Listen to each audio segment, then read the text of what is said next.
오늘 하나님의 말씀은 에스더 9장 11절에서 19절까지의 말씀, 제가 가진 성경 759페이지에 있습니다. 그날에 도성 수산에서 도륙한 자의 수요를 왕께 아뢰니 왕이 왕후 에스더에게 이르되 유다인이 도성 수산에서 이미 500명을 죽이고 멸하고 또 하만의 10 아들을 죽였으니 왕의 다른 지방에서는 어떠하였겠느냐. 이제 그대의 소청이 무엇이냐. 곧 허락하겠노라. 그대의 요구가 무엇이냐. 또한 시행하겠노라 하니 에스더가 이르되 왕이 만일 좋게 여기시면 수산에 사는 유다인들이 내일도 오늘 조서대로 행하게 하시고 하만의 10 아들의 시체를 나무에 매달게 하소서 하니 왕이 그대로 행하기를 허락하고 조서를 수산에 내리니 하만의 10 아들의 시체가 매달리니라. 아달월 14일에도 수산에 있는 유다인이 모여 또 300명을 수산에서 도륙하되 그들의 재산에는 손을 대지 아니하였고 왕의 각 지방에 있는 다른 유다인들이 모여 스스로 생명을 보호하여 대적들에게서 벗어나며 자기들을 미워하는 자 7만 5천 명을 도륙하되 그들의 재산에는 손을 대지 아니하였더라. 아달월 13일에 그 일을 행하였고 14일에 쉬며 그날의 잔치를 베풀어 즐겼고 수산에 사는 유다인들은 13일과 14일에 모였고 15일에 쉬며 이날에 잔치를 베풀어 즐긴지라. 그러므로 시골의 유다인 곧 성이 없는 고을고을에 사는 자들이 아달월 14일을 명절로 삼아 잔치를 베풀고 즐기며 서로 예물을 주더라. 아멘. 오늘은 제임스 목사님께서 휴가 중이라서 제가 설교를 합니다.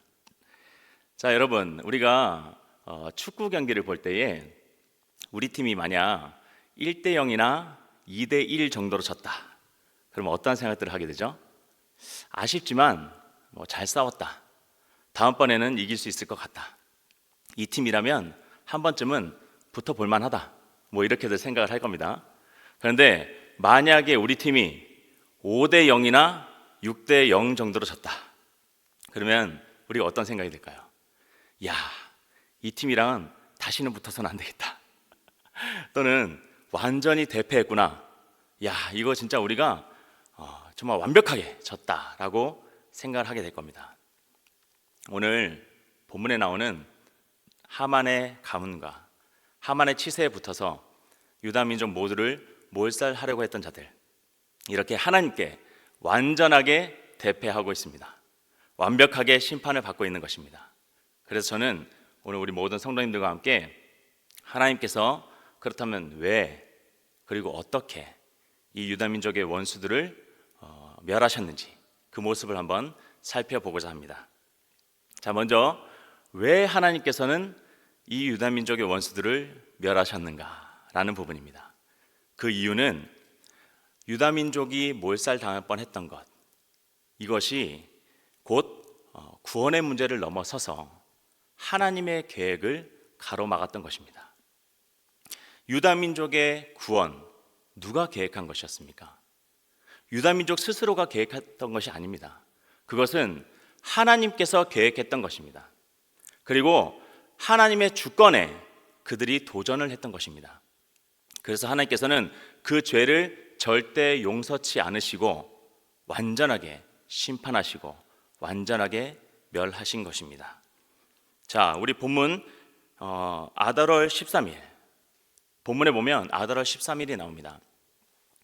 이 아달월 13일에 유다 민족들이 하만에 의해서 완전히 몰살을 당할 뻔했습니다. 그런데 이 상황이 지금 뒤집어지고 있습니다. 완전히 역전이 되고 있는 거예요. 하만의 죽음 이후에 유다 민족을 몰살하려고 했던 모든 자들, 오히려 몰살을 당하고 있습니다. 아달월 13일 하루에만 수산성 안에 있는 유다 민족의 원수들 500명이 그리고 하만의 가문의 아들 10명이 죽임을 당했습니다. 그리고 하루를 더해 아달월 14일, 그날에는 수산성 안에 있는 유다 민족의 원수 300명이 그리고 수산성 밖에서는 7만 5천 명이라는 어마어마한 숫자가 죽임을 당했습니다. 그리고 하만의 10 아들들, 그 죽은 시체가 나무에 매달리는 치욕을 맛보게 되었던 것이죠. 이렇게 하나님께서는 유다 민족을 몰살하려고 했던 그 모든 자들을 철저하게 심판을 하셨습니다. 우리 다 같이 본문 11절에서 12절까지 봉독을 하도록 하겠습니다. 본문 11절에서 12절까지 봉독합니다. 그날에 도성 수산에서 도륙한 자의 수요를 왕께 아뢰니 왕이 왕후 에스더에게 이르되 유다인이 도성 수산에서 이미 500명을 죽이고 멸하고 또 하만의 10 아들을 죽였으니 왕의 다른 지방에서는 어떠하였겠느냐. 이제 그대의 소청이 무엇이냐. 곧 허락하겠노라. 그대의 요구가 무엇이냐.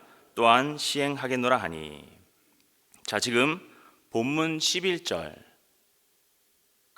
거기에 나오는 그날이 바로 아달월 13일입니다. 본문 11절 그날의 도성 수산에서, 여기서 말하는 그날이 바로 아달월 13일입니다. 모든 유다 민족들이 몰살을 당할 뻔했던 바로 그날인 것이죠. 이 아달월 13일에만 도성 수산에서, 수산성 안에서 500명이 죽임을 당했습니다. 그리고 하만의 10 아들이 죽임을 당했고요. 자, 이때까지만 해도 우리의 생각, 우리의 시선으로 바라봤을 때는 승리라고 볼 수도 있을 것 같습니다. 왜냐하면 500명이라는 숫자가 결코 적은 숫자가 아닙니다. 정말 이 숫자도 많은 숫자예요.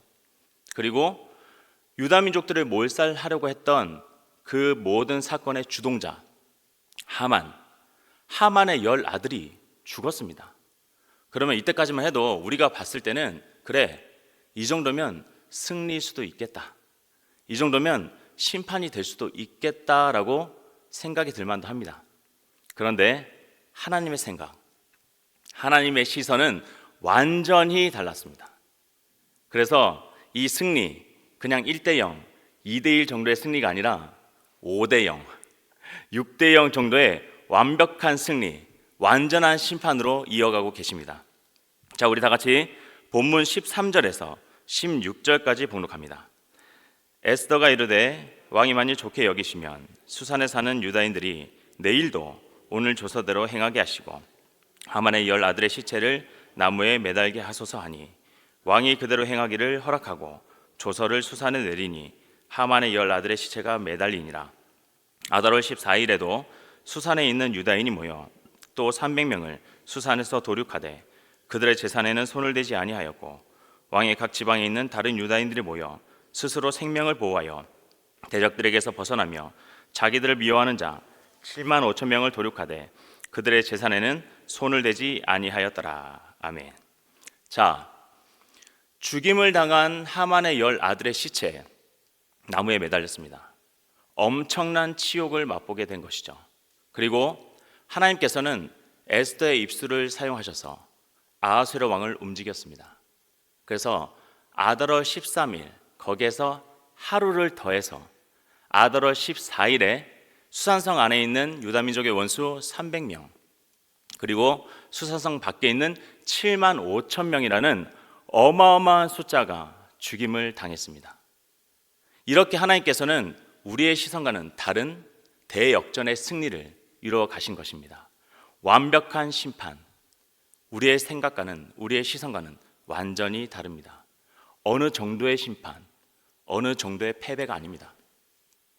하나님께서 죄를 심판하실 때는 완벽하게, 완전하게, 철저하게, 처절하게 심판하십니다. 하만의 가문, 그리고 하만의 치세에 붙어서 유다민족을 몰살하려고 했던 그 모든 자들, 이렇게 완벽하게 심판을 받았습니다. 출애굽기 14장을 보더라도 우리는 이스라엘 백성들이 출애굽할 때에 바로의 수많은 군대가 뒤를 쫓아오고 있었음을 우리는 알고 있습니다. 그리고 하나님께서는 이 수많은 군대를 모조리 수장시켜 버리십니다. 지금 유다 민족의 상황과 이때의 이스라엘 백성의 상황, 유사한 점이 많습니다.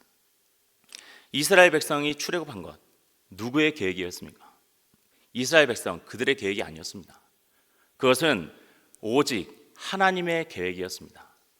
그 하나님의 계획을 가로막고 그 하나님의 주권에 도전했던 그 모든 자들이 다 물속으로 들어간 것입니다. 사랑하는 성도 여러분, 하나님께서 작정하시면 그 누구도 막을 수가 없습니다. 하나님께서 개입하시면 그 어떠한 패배의 순간도 다 승리로 바뀔 수가 있습니다. 그것도 완전한 대역전의 승리로 바뀔 수가 있습니다. 하나님께 도전하는 그 모든 자들, 그 악을 미워하시는, 그 악을 심판하시는 하나님, 완전하게 심판을 하십니다. 우리는 이것을 기억해야 될 필요가 있습니다. 그리고 오늘 유다 민족을 향한 하나님의 그 크신 은혜와 사랑이 유다 민족을 몰살하려고 했던 그 모든 자들에게 대한 심판으로 나타난 것입니다. 자, 이제 다음은 그렇다면 어떻게 하나님께서 유다 민족의 원수들을 멸하셨는가? 이것은 크게 두 가지 부분으로 살펴볼 수가 있습니다. 먼저 첫 번째, 하나님은 믿음의 선수들을 사용하셨습니다. 지금 본문에서는 에스더가 좀 두드러지게 보이긴 합니다. 왜냐하면 에스더의 입술을 통해서 아하수에로 왕이 움직이고 있기 때문입니다. 그런데 에스더만 본문에 나오는 것이 아닙니다. 이 본문을 유심히 보지 않으면 에스더만 보일 수도 있어요. 그런데 유다 민족 전체가 사용되고 있다는 사실입니다. 오늘 대역전의 승리에 유다 민족 전체가 동참하고 있습니다.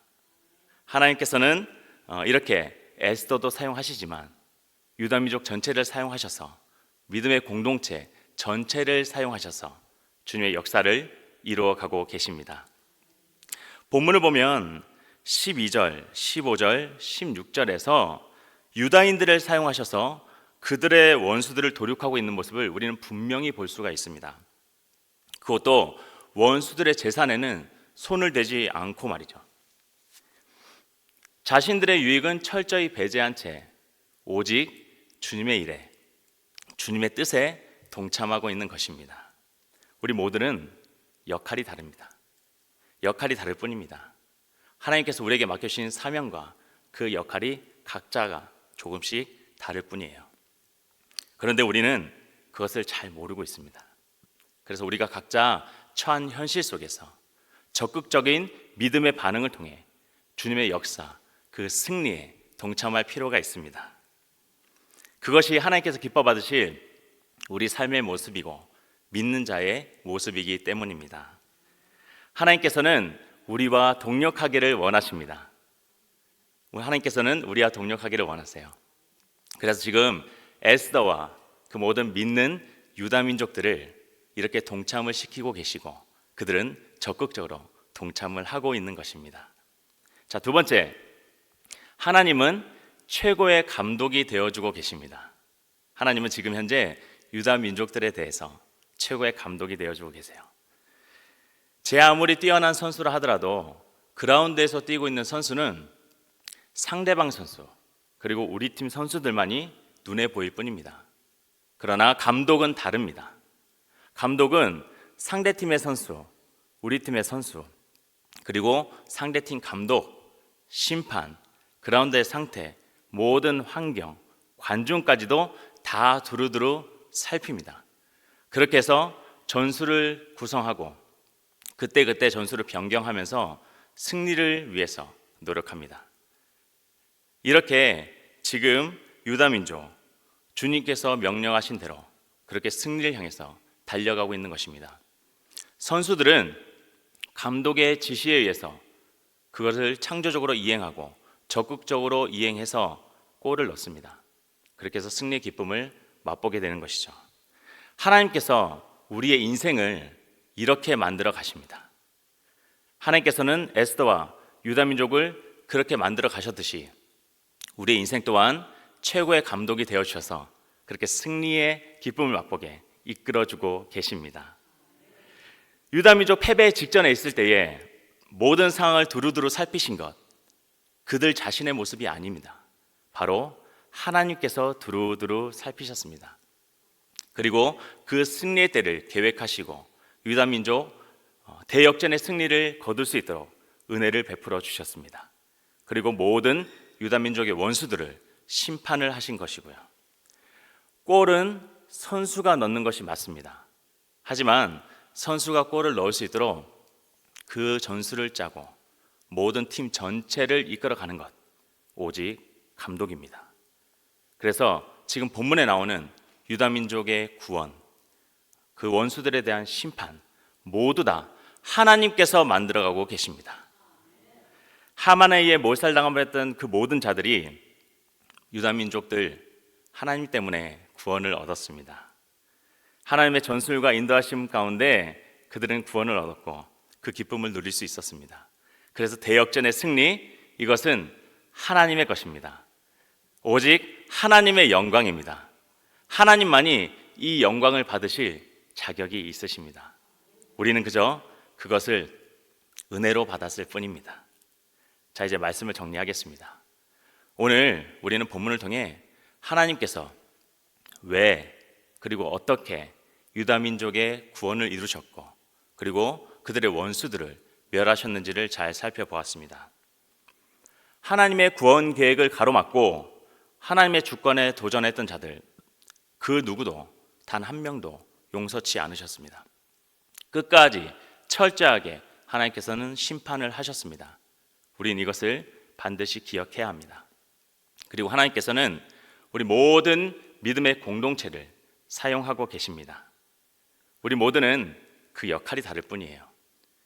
리더든 리더의 자리에 있지 않든 하나님께서 우리에게 주신 그 역할과 사명을 충실히 충성되이 감당해야 될 줄로 믿습니다. 그렇게 하나님의 사역에 동참하고 하나님께 영광을 올려드릴 때에 우리 모두 다가 하나님께 귀하게 쓰임받을 수 있을 줄로 믿습니다.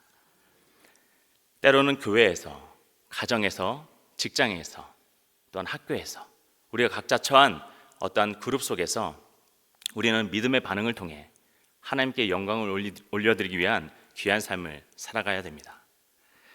그리고 오직 승리는 하나님께로부터 나옵니다. 하나님께서만이 그 승리의 영광을 받으실 주인공이 되십니다.